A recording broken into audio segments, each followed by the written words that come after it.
Hello students, today we are going to start a new chapter, that is cell cycle. So whenever the word cycle comes in biology, we understand this is related to some certain set of events which will finally produce something. So here also this is cell cycle. It is a set of events which will finally result in the cell division. So the cell will divide and the number of cells will grow. The division is not very well accepted in case of social context. People have division on different topics. They have different opinions. But in biology, the cell division is very important. The cell division is something because of which you exist, I exist, and all the living organisms, they exist. The cell division is it is very important for existence of any living organism. Apart from this, cell division also it results, if it goes wrong somewhere, if there is malfunction in the cell division, it may result in the form of certain diseases. Like we very well know about the cancer.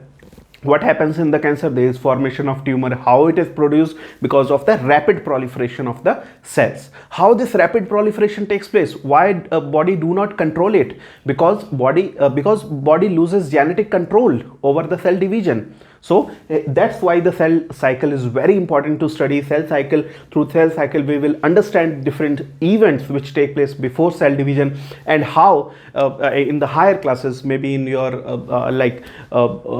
medical college, you will understand how the cell division results in different kind of diseases. Here we will get an overview about the cell cycle and how the cell division takes place.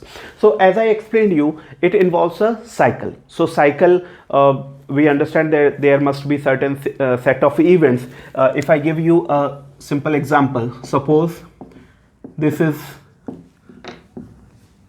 these are different points. The cell starts from point A, it goes to point B, then to C, from C to D, and from D it's coming back to point A. So these are the things which come to our mind when we think about the cycle, that the cell will follow a certain path and finally it will come back to the initial position, and that is what happens in the cell cycle. When we will see it in detail, then you will understand. So there can't be conditions where cell directly comes from A to C or from C to D. So these kind of things cannot happen. So that's why it is called as cell cycle. Now as we have we got an overview of the cell cycle, we should understand that how many types of the cell divisions take place that results from the cell cycle. So there are mainly two types of cell divisions. We will understand the difference between these two types of cell divisions, and also we will see that how they are different from each other. So first is, in types of cell division, if we see different types of cell division, we see that there are two types of cell division. First is mitotic cell division.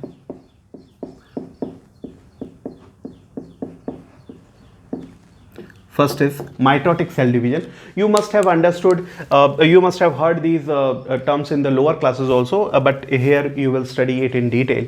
And the second one is called as meiotic cell division.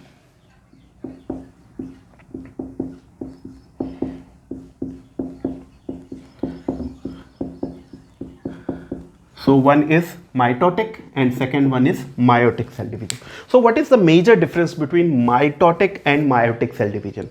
In case of meiotic cell division, first we will take this mitotic cell division. Suppose this is the parent cell and the parent cell is diploid. What is meant by diploid?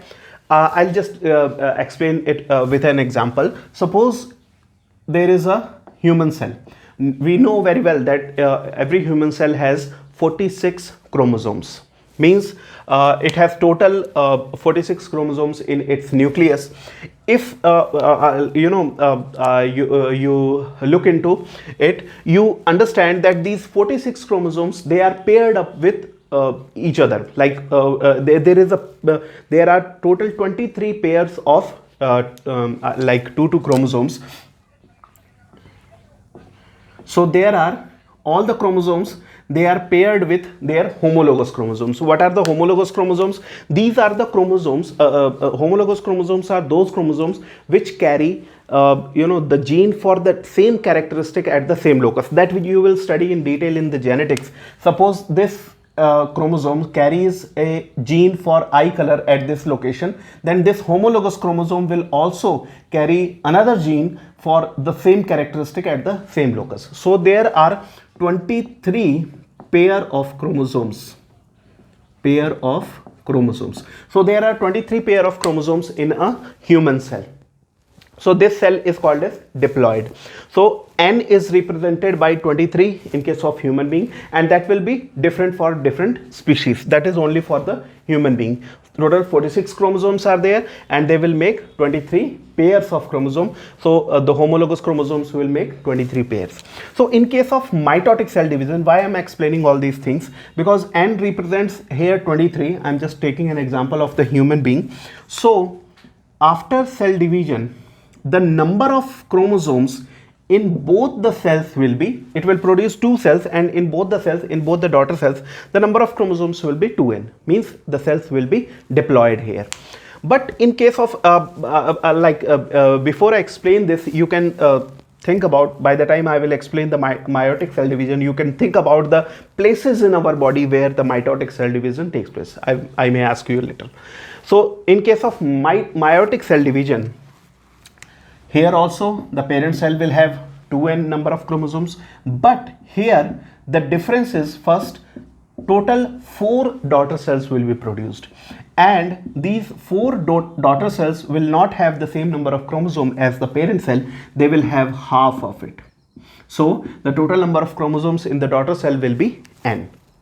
So if you have thought about the places where mitotic cell division take place, let me tell you that the mitotic cell division take place in case of somatic cells. What are the somatic cells? Like different cells, like skin cell, the cell of our muscles, cells in our liver, like those, all the cells which are not involved in the reproduction process, those are called as somatic cells. So all the somatic cells, they undergo proliferation or division by this process of mitotic cell division.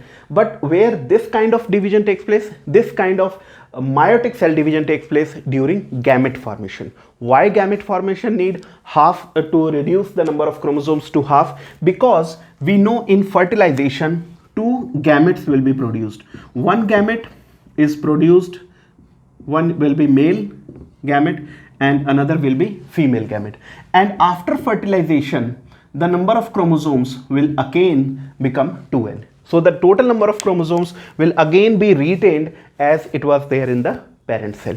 So the number of chromosome in a species will be maintained. So that is the significance of meiotic cell division. Suppose this meiotic cell division was not there, then the number of chromosomes must have doubled every time. So if there are 2n chromosomes, 2n will should have make 4n. So that was very difficult to retain the number of chromosomes, and maybe one time may have come that the number of chromosomes would have gone too much in the cell. So this meiotic cell division is very important to maintain the number of chromosomes in a species, and this mitotic cell division is required for the growth of the any organism's body, because it maintains the number of chromosomes at the same, and there is no fertilization taking place here. So if the number of chromosomes are retained as diploid, that is that is important, because we do not need to make the number of chromosomes half here. It is only important in this case. So the cell division here, we just got a preview of what is cell division and what are the different types of cell division.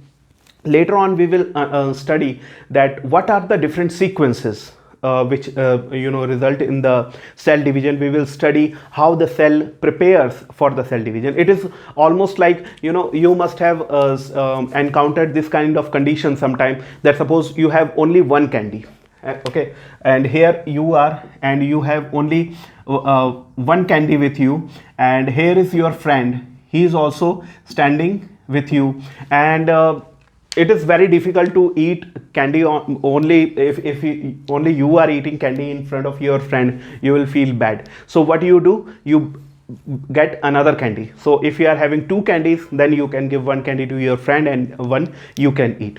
So this kind the same kind of strategy is also used by our cell.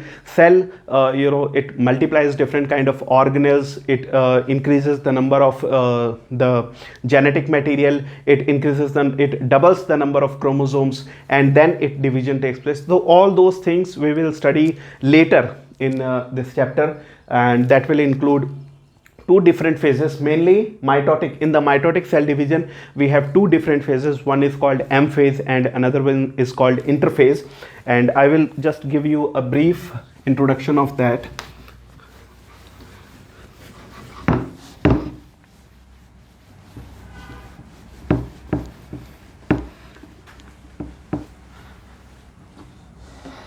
Like during the mitotic cell division,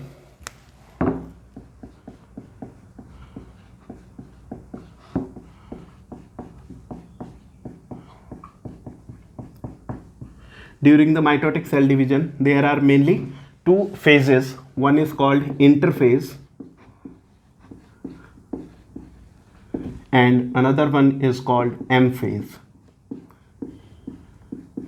So in the interphase, as I explained you with the example of you and your candy, so the interphase is the phase where the cell doubles everything, and the M phase is it is the phase where actual cell division takes place. So here in the interphase, cell gathers different kind of things. What are the different things which are there in the cell, which need to be divided, which need to be distributed among both the cells? That is the genetic material, the different kind of organelles, cytoplasm. So all these things, they increase, and the cell grows in number, cell doubles the number of chromosomes in it, and finally the cell division takes place in the M phase.